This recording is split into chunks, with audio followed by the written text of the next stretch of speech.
कोशिशें अगर ईमानदारी से की जाए तो सफलता मिल ही जाती है। इसके लिए किसी डिग्री की जरूरत नहीं होती, बस हौसले मजबूत होने चाहिए। ऐसी ही कहानी है खूंटी के लोहगढ़ा में रहने वाली महिला किसान आरती देवी की। ये अपने खेतों में विभिन्न प्रकार के कृषि आयामों को अपनाते हुए, साथ ही कृषि की उन्नत तकनीकों को अपनाते हुए विभिन्न सब्जियों की खेती कर रही हैं। हाल ही में स्ट्रॉबेरी की खेती से इन्होंने अच्छा उत्पादन किया और अब ब्रोकली की खेती से भी अच्छी आमदनी कमा रही हैं।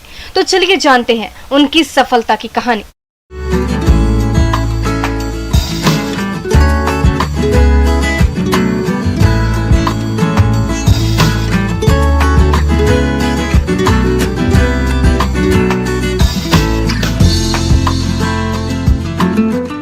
में ब्रोकली और स्ट्रॉबेरी की खेती किए हैं, जिसमें से हमको अच्छा आमदनी हो रहा है। जो किसान आज समय के साथ चल रहे हैं वो कृषि से अच्छा मुनाफा ले रहे हैं। ऐसी ही महिला है आरती देवी। इन्होंने अपनी पुरानी फसलों के साथ नई फसलों को खेती में शामिल किया और अपना मुनाफा बनाया है। इन्होंने 50 डिसमिल यानी कि आधे एकड़ में ब्रोकली लगाया है। करीबन ब्रोकली का खेती है 50 डिसमिल में। इसमें से शुरुआत में रोपने का टाइम 6000 पौधा लगा था। अभी वो तैयार हो गया है पूरा अच्छी तरह से। उसको हम हर एक बाजार काटते हैं, सप्ताह में 2 बाजार, एक रविवार को, एक बृहस्पतिवार को। कभी 500 पीस, कभी 1000 पीस ऐसा कटता है। मार्केट में उसका रेट है 20 रुपया पीस, 15 रुपया पीस। वो यानी कि ब्रोकली के ऊपर निर्भर करता है। कोई छोटा भी रहता है, कोई बड़ा भी रहता है। अभी जहाँ तक कि मीडियम साइज का बहुत अच्छा निकल रहा है। आधे एकड़ एरिया में लगभग 6000 पौधे लगे थे, जिसमें से लगभग 5700 पौधे स्वस्थ तैयार हुए और प्रति ब्रोकली कम से कम 15 रुपए के औसत बाजार भाव में बिकता है, जिससे इनकी कुल आमदनी 85,500 रुपए तक हो गई है।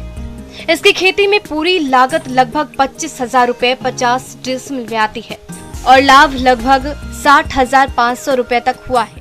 अभी हम मेरा देखते हुए मेरा पूरा परिवार मेरा सपोर्ट में है।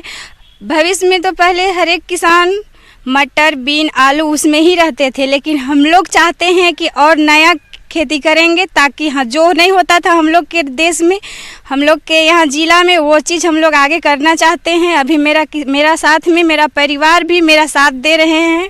अभी हम लोग का घर ब्रोकली, स्ट्रॉबेरी और खेती पर ही निर्भर है। कोई बाहर के भी आते हैं देखने, उसको हम जानकारी देते हैं स्ट्रॉबेरी के बारे में, ब्रोकली के बारे में। पहले यहाँ नहीं होता था, अब हो रहा है और इसी से हम लोग का घर भी चलता है। ब्रोकली की खेती करने के लिए कुछ अलग करने की जरूरत नहीं होती। गोभी की फसलों की तरह ही इसकी खेती की जाती है। इसमें रोग कीट भी गोभी की फसल वाले ही लगते हैं, जिनका आसानी से नियंत्रण हो जाता है। ब्रोकली का खेती पहले हम लोग भी नहीं जानते थे, फिर बाद में बाजार में देखे कि ये होता है क्या। उसके बाद दुकान में पूछे कि क्या ये हरा गोभी है। ब्रोकली के नाम से हम लोग भी नहीं जानते थे, बाद में पता चला कि ये ब्रोकली है। दुकानदार भैया बोले कि हाँ ये मेरे पास है।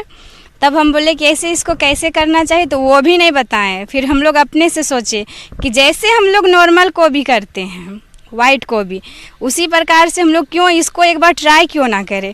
उसका बेड से बेड का दूरी 1.5 फीट, पौधा से पौधा का दूरी 1 फीट। फिर एक बार ट्राई किए कम में, अगले साल उसमें कम में ट्राई किए, सक्सेस हो गया, अच्छा हुआ, अच्छे इसमें हम लोग का आमदनी भी अच्छा हुआ। फिर इस बार हम 50 डिसमिल में लगाए हैं। सेम उसी तरह करके थोड़ा सा सिर्फ अलग किए। अगले बार हम लोग जोताई कम किए थे, इस बार थोड़ा सा खेत को और गड्ढा से जोताई किए और अभी हम लोग का ब्रोकली तैयार हो गया है। जिस प्रकार से हम लोग वाइट गोभी को करते थे, वही तरह से हम लोग ब्रोकली को भी तैयार किए। अभी वो हमें अच्छा आमदनी भी दे रहा है और मेरा वो अभी ब्रोकली पूरा तैयार भी हो गया है। आरती, जो कि इन दिनों मात्र 50 डिसमिल यानी कि आधा एकड़ में ब्रोकली की खेती करके चर्चित हो गई हैं। आरती खुद बताती हैं कि परंपरागत तरीके के बजाय वो आधुनिक खेती करना पसंद करती हैं। इसलिए इस एरिया में ब्रोकली की खेती की शुरुआत करने वाली और विशेष रूप से महिला होने के कारण मशहूर हो गई हैं। फिलहाल इनके दूसरे खेत में स्ट्रॉबेरी की खेती हुई है, जो अभी ट्रायल के रूप में किया गया है। अभी हम ब्रोकली का भी खेती कर रहे हैं और स्ट्रॉबेरी का भी खेती कर रहे हैं। और स्ट्रॉबेरी 5 डिसमिल में, जो कि अभी शुरुआत में फल फूल आया है, अभी फल आया है, उसको हम मार्केट में 400 रुपये किलो का हिसाब में बेचते हैं। जो किसान भाई बहन आते हैं हमारे पास उन लोग को हम बता भी देते हैं कि हाँ ये ऐसे करते हैं कह के, फ्री में भी, कोई उससे नहीं। और अभी हमारे अच्छा से ज़िंदगी भी चल रहा है, अब अभी भी किए हैं और आगे भी करेंगे। सब किसान भाई बहन को धन्यवाद।